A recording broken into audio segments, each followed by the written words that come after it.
উত্তম কোনটা। হ্যাঁ, গরু দিলে তো হয়ে যাবে, তাতে কোনো সন্দেহ নেই, হ্যাঁ। এবং আমরা সেটা দিয়েই থাকি।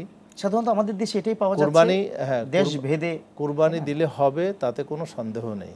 কিন্তু উত্তম হলো নিজেরটা নিজে দেওয়া। আপনি পারলে একটা আস্ত গরু দিয়ে দেবেন, কারণ আরও আছে। জি জি। যে একা একা কোরবানি দিলে উত্তম এই কারণে যে, মনে করেন আপনি যেটা কোরবানি দিচ্ছেন সেটা তো অবশ্যই হালাল ইনকাম থেকে হতে হবে।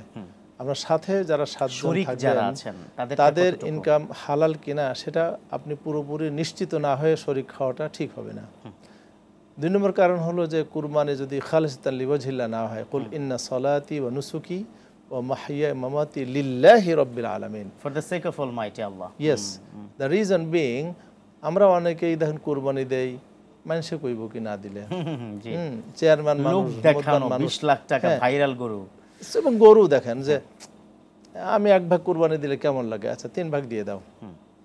তো এই ধরনের যদি কারোর কোনো সামান্যতম মানসিকতা থাকে, তাহলে কোরবানিটা হচ্ছে না, পুরো কুরবানিটাই নষ্ট হয়ে যায়।